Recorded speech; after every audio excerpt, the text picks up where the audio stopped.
I'm now delighted to welcome from the Mercy Hospital clinical nurse specialist Avril Gleeson and clinical nurse specialist Shona Spillane. Welcome, and we look forward to hearing from you. So, hello everyone, welcome, and it's great to see another great turnout today. Some of the faces here are very familiar to me, and welcome to anybody that we don't know personally. My name is Avril. I'm one of the haematology CNSs in the Mercy Hospital, working with Dr. Keohane. I've been working in the area of haematology now for the last 6 years. And overall, I've been kind of in the area of haematology and oncology for about 17 years. And I'll just, Shona. Hi, and I'm Shona, so I've only been a part of the Mercy since July of last year, so coming up to a year. And before that, the last 5 years, I was both oncology and haematology CNS in the bonds here in Cork under Eileen Kelleher. So we're all in one very small little bubble. So today we're just going to have a quick chat. I know some of you might have been at our last forum here in 2022, and I did a talk about symptoms, but I just think from patient perspective, it's a very important aspect of having an MPN. So we might run through some of the symptoms. Dr. Keohane and Dr. Andrews already have spoken about some of the symptoms this morning, and we'll talk a bit more about managing them and what we can do to help to support during with these symptoms. So that's just an overview of what we're going to talk about.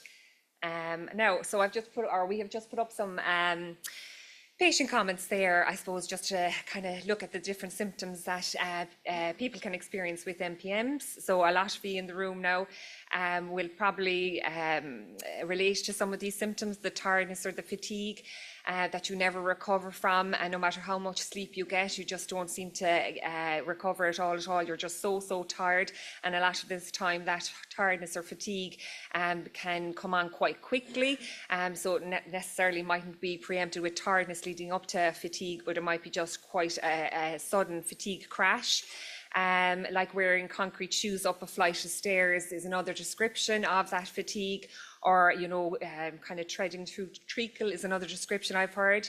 And then in relation to the itch or pruritus, it's like 100 itches you can't scratch, so that's an all over body itch, and we'll talk about these in a little bit more detail. Or feels like 1,000 ants crawling onto your skin, prodding you with a hot poker.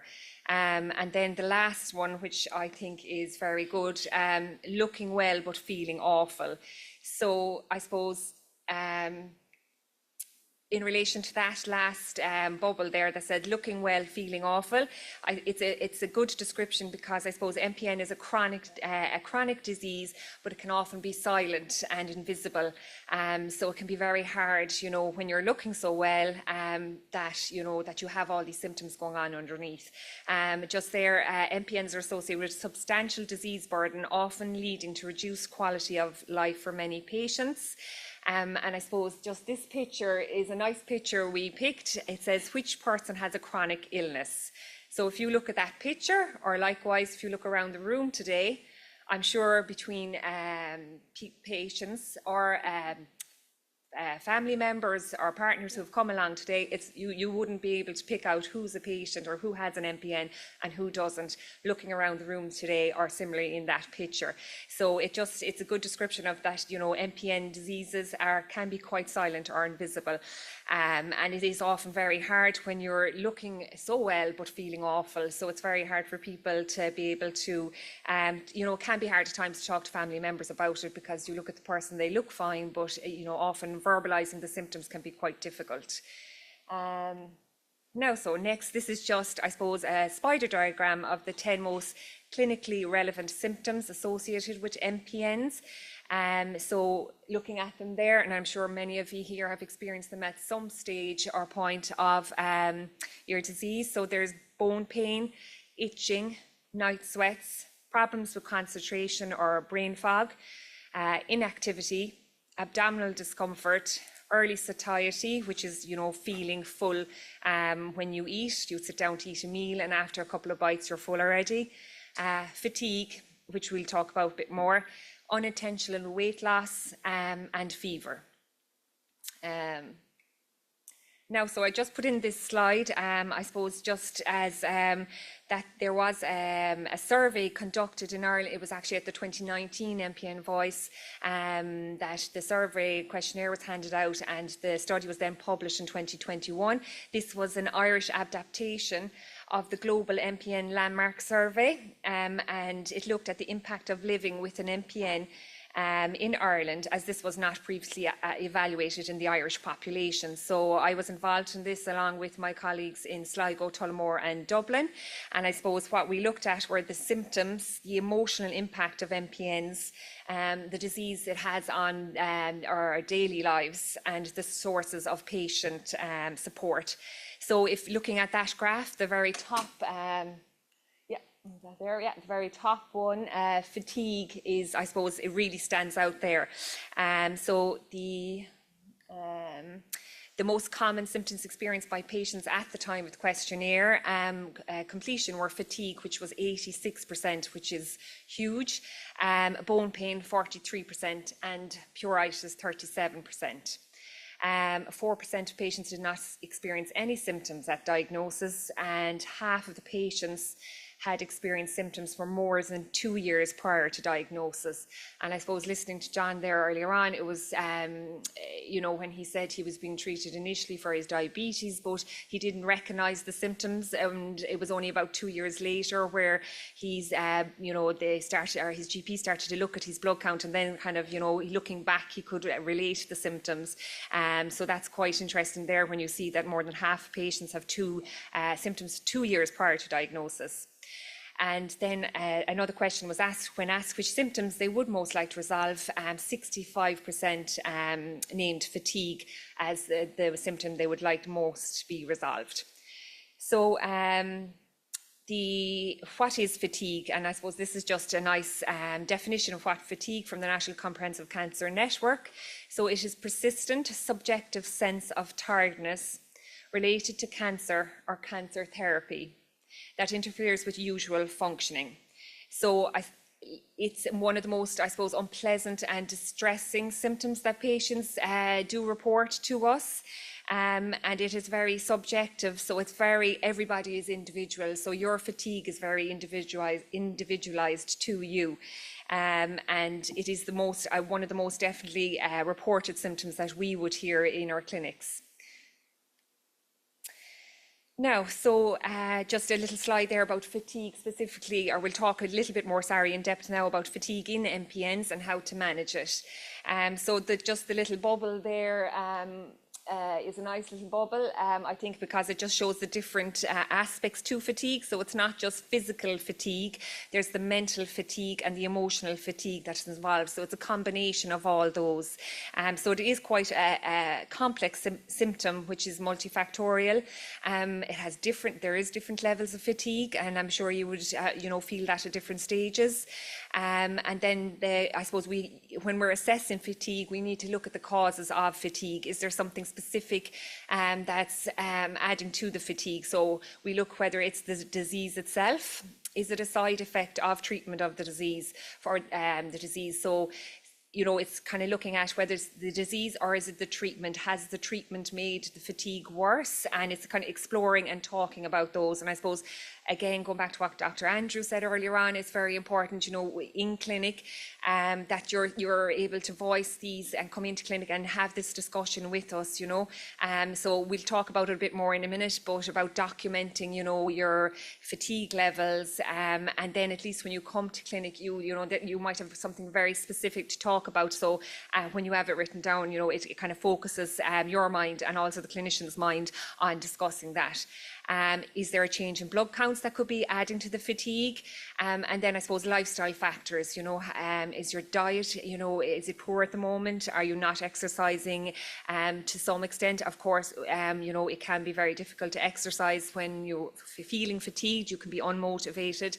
But as said earlier on as well, you know, exercise is one of the most important things and will give you more energy. But we'll talk about tips about how to get yourself up and exercising. stressing? Are you not getting enough sleep? You know, sleep is a huge area, and you know, we'll talk about tips about helping your sleep. But if you're not getting enough sleep or enough, I suppose, quality sleep, that can affect your fatigue level also. And then there's the psychological effects of the illness, when we were talking about there about the emotional, mental. I suppose that can impact on your fatigue levels also.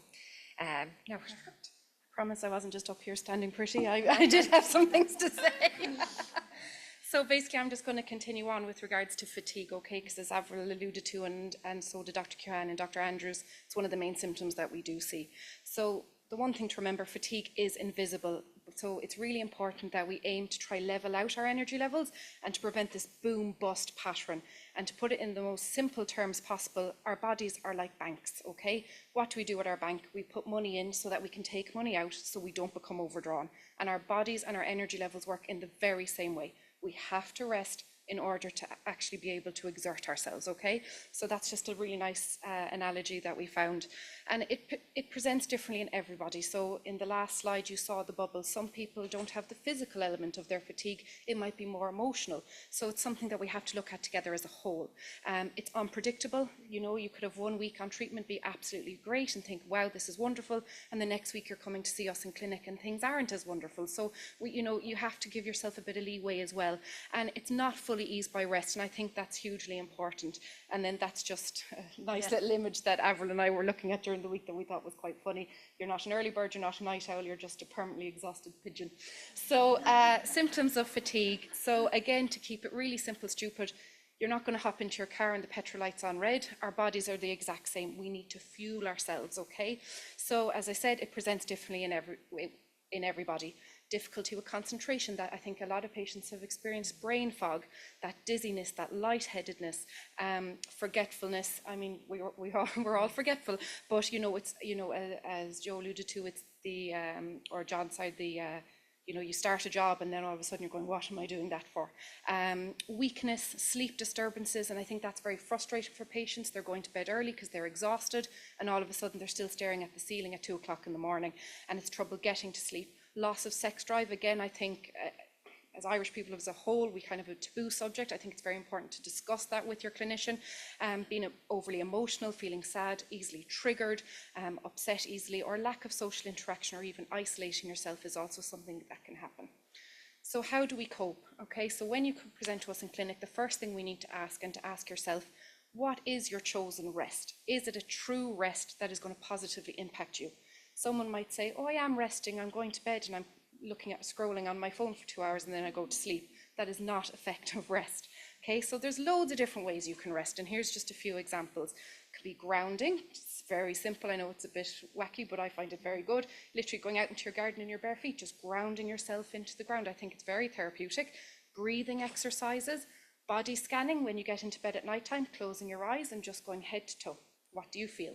Where's your fatigue coming from? Accepting emotions. Exercise, hugely, hugely important. We're really going to be talking about that. Mindful activities, now that the weather's getting nice. Gardening, I know a lot of our patients find that very therapeutic. And I know Guy St. Thomas are actually starting a gardening group soon. And also different types of noises to help you sleep. White noise, brown noise, pink noise. If you're thinking, what are they? There is playlists on Spotify, but it's, just different types of things to help you relax. Exercise, we cannot talk about how important that is enough. I do think we're going to get to the stage where we're going to start doing prescription exercise to get everybody moving. It's the best way to combat fatigue, even if it's the last thing you want to think about. Even if we start really low and slow, 3 times a week, 20 minutes, and then just pushing it up. We're coming into a nice season where the weather is nice to go out, there's long evenings, even just a little stroll just to relax yourself before bed. And also we're going to plan and prioritize, and very simply, when you're doing a task, there's 5 Ds, okay? Do your task. Don't just sit down and get everyone to do everything for you. That is not going to help your energy levels, okay? But can you downgrade the task? Does it have to be as strenuous as you're allowing it to be? Can it be delayed? Is it, are you going to wash the windows and do the gutters at the same time? You don't have to, okay? You can split them up. Can you delegate the task? Is there someone in work that can assist you? Is there someone at home that can assist you? Or can it be ditched altogether? Does it have to be done at this exact moment? And these are very simple 5 Ds. Just think about it. Does it have to be done? Can it be ditched? Can you delegate it? eating and drinking well, so important, sleeping well, and then just stress management. As I said, that grounding, that breathing exercises, body scans. You know, a research paper said, find your joy button. What gives you joy? Being able to find that and kind of really hone in on it would And be... just going back there, I suppose the Yeah. exercising, as Shona said about, coming into a lovely time of the year and everything like that. And it is very hard to get the motivation to move when you're feeling so exhausted. But it is a vicious cycle, because if you're not moving, if you're not working your muscles, you're not going to have energy. So you need to kind of push, and it's just about goal setting. I am going to walk as far as that lamppost today and back, and I'm going to work, in another few days I'll walk to the second lamppost and back. It's just doing a very little bit, and being realistic about it too, and building it up, and especially kind of saying to yourself, I'm going to have one healthy habit now for the month of May or the month of June, and doing that, and making a promise to yourself you're going to do that. Fluid, I'm going to drink, I'm not the best at drinking water. I have to make myself drink water, but I am going to drink a glass of water every morning before I have my cup of coffee or my cup of tea. Just implementing those small bits, and it's consistency, that will, over time, that's what helps, rather than these bursts of, I'm been great now for 3 weeks, and then it all kind of goes to pot after that. So, it's just that consistent small bit, and starting small and building slowly. I think it is. And in relation to sleeping well, and as Shona said there about, phones, screens, televisions in the room, I personally think they're a big no-no anyhow, but just being, sensible about it, not having, alcohol late in the evening, not having big meals late in the evening, not, avoiding caffeine late in the evening, trying to, instead of watching something on Netflix, that was a bit stimulating, trying to go to bed and have a book rather than, watching a program that you're lying in bed and it's going around your head. Just kind of doing those simple things, and they seem very simple, but you actually have to think about them to make yourself do them, so it's just really, a lot of it is common sense. But, if we were all doing it, we'd be all great. It's just stopping and thinking, right, I'm going to put the phone out of the room, it's charging downstairs, I'm not having it in the room anymore, things like that. Another tip that I had read was about having a notebook in your room. If you wake a lot during the night with thoughts racing, have a little notepad beside the bed and just write it down, because once it kind of comes out of your head, you've written it down, you can park it till the morning then. That's it, you're not running it around in your head. Or if you're thinking, I must do X, Y, and Z tomorrow, if you're doing your list of jobs, write them down, and then they're parked, they're out of your head, they're not in there anymore, running around. And the 5 Ds as well, the downgrade, delay, all that, the online shopping, using the dry cleaners, if you're in a position you can use the dry cleaners, even for the bed sheets or something like that, even if it was just, doesn't have to be wash and press, it can be just wash and fold, things like that makes such a big difference. And doing little jobs like ironing, sitting down, getting meals prepped, sitting down. There's, if you're cleaning, there's long handled dusters now for getting to places you're not bending. If you're doing skirtings, things like that, you can just use a long handled duster. So it's all those tweaking, those small bits and pieces that will help save some of that energy, so you have that energy to do more joyful things then. Absolutely, and as Avril had said about aiming to hydrate, a patient actually said to me a couple of weeks ago, why is drinking 8 pints of water so daunting, but 8 pints of Guinness is so achievable? And it's very true, and I kind of sat there and went, yeah. So, just think about it, it's the same kind of thing, So the other thing we wanted to just point on, there is a lot of our patients who have been struggling with work, who may have not gone back to work since they were diagnosed, or are working and just, having to take a lot of time out. Some of our patients have wonderful employers, and some patients have unfortunately had a not so great experience. So we just wanted to remind everyone that in Ireland you are very well protected under several employment and equality laws, and these protections are in place, for anyone to ensure fair treatment and support in your workplace when you have a diagnosis. So it is super important to foster a really good working relationship with your managers and your workplace to facilitate either returning to work at a slower pace, or when you're back at work being able to take time off for regular appointments and treatment, or even just recovery days. I cannot emphasize enough how important Avril and I are with regards to just linking in with us. Do you think you could benefit from a medical social worker referral? We have a fabulous team over in the Mercy, and I'm sure every other hospital does as well, and just see that there is services available to you. So, don't be afraid to reach out and just see what will work for you. So the next thing I wanted to touch base on then was pruritus, that itch. which I think a lot of people in the room may have experienced either before diagnosis or during diagnosis, seeing a lot of nodding. So what is pruritus? It's that unpleasant itching sensation that leads to very intense scratching, okay? So a lot of the MPN patients, it would be very much moderate to severe. It can be described as burning, prickling, stinging. There is so many different ways that it's been described to us. So we need to just step back and look at you, the individual, and what is the cause, what is triggering your itch, okay? So one of the main ones that we would see is what we call that aquapruritus, that water-induced itch. So is it happening after a shower? Is it happening after a bath? Swimming, both in the sea or in the pool, is that triggering it? Could it be going from a very hot climate to a very cold, temperature changes? Could you be iron deficient? Is it something that we need to look at? Could it be from sweat, particularly coming into the hotter climate, especially if you're exercising? Is that beginning to trigger it? Waxing, a lot of our patients said leg waxing has triggered it as well for them. Dry skin or thyroid conditions, a lot of our interferon patients, that can affect your thyroid. So when you come in for clinic, we do check your thyroid function in your bloods just to make sure that's okay. Dry skin, you know, our skin is an organ. It's very important to stay hydrated. I think we forget about that a lot. You need to treat it with the same importance you would your kidney, your lung, or your heart. We need to stay well hydrated. Moisturize. If it's suitable for a baby, it's suitable for you. Something just really not perfumed, really gentle, Aveeno E45. It doesn't have to be an expensive cream, but definitely it might be something just to look at. Be anything you'd add with regards to pruritus? I'd say you're the next, yeah. So how do we manage it? So washing your hair over a bath, so you don't have to step into the shower every single day. Using a bidet, some houses still have them. It definitely, I know it's a bit old school, but some people do have them and find them beneficial. If you do have to fill a bath, nice and shallow, don't immerse yourself fully in water. Pat dry with a towel, don't rub your skin. I know we have a particular patient that clothes can be very aggravating for their itch. Avoid swimming. Moisturize and hydrate. As I said, think of your skin. It is an organ. We have to give it the same importance as all our other ones. Monitor for your triggers. Could it be if you spray perfume on your skin? Is it caffeine induced when you eat chocolate? Is it when you go to get your legs waxed? Is these things triggering it? Then, you know, what can we do? Can we trial some antihistamines 20 minutes before your shower, 20 minutes before your appointment? Avoid rushing, avoid stressing. Just try and keep yourself as relaxed as possible.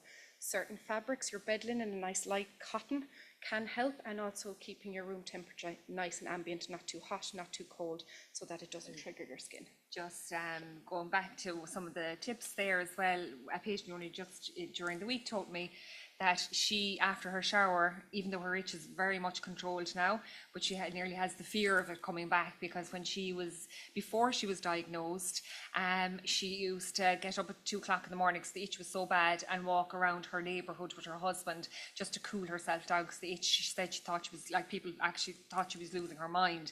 The itch was so bad. But what she does now, after her shower, she has a dry robe, and I suppose there's so many different dry robes now with the reinvention, or not the reinvention, with the rise of sea swimming.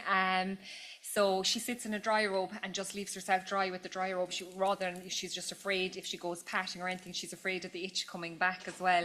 And actually, she was saying as well, another thing, that when the itch was so bad, she used to bring her sister shopping with her, because they were the kind of same height and build, and she couldn't try on clothes, so she used to get her sister to try on the clothes for her, and then she'd buy, that's what she'd buy.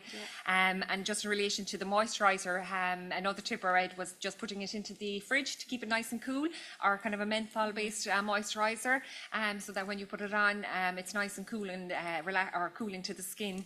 Yeah, so there, I think, some handy tips.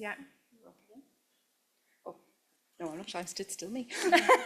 So then the last one I wanted to look at as well and discuss with you was the night sweats. So when we say in clinic, are you experiencing any night sweats? We're not talking about what we may have been experiencing this week, but more so a profuse sweating, that drenching night sweats that is requiring you to either get up and change your pajamas or to actually change your bed linen altogether. So just different tips and tricks with regards to monitor, or to help with that. Temperature regulation is huge, maybe adding a fan to your room, light bedding, natural cotton, even layers, so you can just de-layer so that you're not completely exposed at night time. A towel to sleep on, some patients have actually had to do that with regards to just saving themselves from getting up and changing their bed during the night. And reduce any stimulants if you can find any. And I suppose it's very important, if you suddenly develop night sweats and you're thinking, oh my goodness, am I progressing? Could it be something as simple as menopause? We also need to rule out other factors. So it's just important just to kind of keep looking at everyone individually as a whole before we can treat it. But definitely just linking in with your nurses and your doctors if there's any change to any of your symptoms. Yeah. Okay, right, lovely. And we just have up there bone pain as well. Is another well reported symptom. So it's again just to first rule out any alternative cause for the bone pain, and this is talking again to your clinician or your nurse about it. So I suppose in clinics you probably sick of us asking what, you know, do you have any bone pain, and if you do, what type is it? And we'd always say it's not kind of a joint or an arthritic type pain. And again John really described it really well. It's that, you know, deep in the bones, so it's from proliferation of the cells, of the blood cells, but it's really deep. It's in the bone marrow, so it's in your long bones, so it's really deep, arms and legs usually. So as I said, it's not like your arthritis joint type pain. Again, suggestions then is how do we manage it? It's just to look at any activities that worsen it, and trying to, you know, avoid it if possible. And then whether a hot water bottle or a hot bath might help with it. Again, if you have pruritus, then it's, you know, trying to balance the two of those, and looking at some maybe complementary therapies and simple analgesia, again, prescribed or discussed with your clinician. Other pain there as well that John described again is the I suppose the abdominal pain that can often be experienced, and that's caused by, you know, splenomegaly or enlarged spleen, which can put pressure over, you know, cause reduced appetite because it's putting pressure over on your stomach, so you don't have the same appetite. But, you know, when it is quite enlarged, you can get an awful lot of pain with that as well. So these are all very, I suppose, important symptoms to be keeping an eye out. And if you're not experiencing any, which a lot of patients who come to us will not have experienced any of these, which is, you know, which is great. And these patients are being referred because it was just a blood check with their GP, may have picked up something with the blood test, and that's why they're referred, and they have no symptoms whatsoever. But then on the other end of the scale, some patients would have experienced a lot of these symptoms. So I suppose that brings us on nicely to the next. If you are experiencing any symptoms, keeping track of those symptoms. Yeah, so I suppose the importance of keeping track. So as I was saying earlier on, coming to clinic, you know, with a little notepad or with your symptoms written down is really helpful. As Dr. Andrew says, we're in clinics, you know, there's a lot of patients to see, so it's great if you come specifically with certain things you want to discuss. Because I know myself, if I go to the GP, everything I go in with my head goes out of my head straight away. So just jotting down those things, and there's so many helpful tools now as well. Not just your a notepad and paper will do perfect, but I suppose there's more specific tools for MPNs to keep an eye or to keep track of your symptoms. So there's the MPN symptom assessment short. Okay, perfect. Oh, I'm going around there, am I? The MPN score there. So it's a score out of 10. You rate your symptoms from 0 to 10, with 10 being the worst and 0 being no symptom. And it goes through all the main symptoms that I showed you at the start there. It's a validated tool. It's visual and very easy to use. And I suppose we use it from time to time in clinic. Yeah. Now, we don't use it all the time. We put our hands up. We might not be the best, but it's good, you know, from time to time to look back and compare. Because if you're coming to clinic saying, I'm feeling worse, and we can look back, say, maybe from your appointment last year and compare the two then, it's a great tool from that perspective. So it's easy to quantify as well. And a great way to figure out, you may not realise that there is a trigger to your itch or to something else, and it's until you look back at your notes or your diary, all of a sudden a pattern is beginning to emerge, and then we'll be able to look at ways of combating that for you. And I know the next talk we're going to be talking about MPN tracker anyway, so we might skip through because we're short in time. Yeah, perfect. And just the last slide was about take a picture of it. Yeah, the support networks. And I suppose the first one up there is your hospital haematology team, so your clinicians, your nurses. I suppose they're your first point of contact, really. MPN Voice, the Buddy Programme, all those things we talked about. And I suppose from an Irish perspective, ARC House as well, people tend to forget that that's available. And it's a great resource on the Irish Cancer Society, where all the rest of these nurse helpline, all their information is in it. And as Nona said at the start, the MPN Voice booklets now have the support networks, the Irish support networks listed at the back as well. I think we don't have any more time, that's it, yeah. Thank you.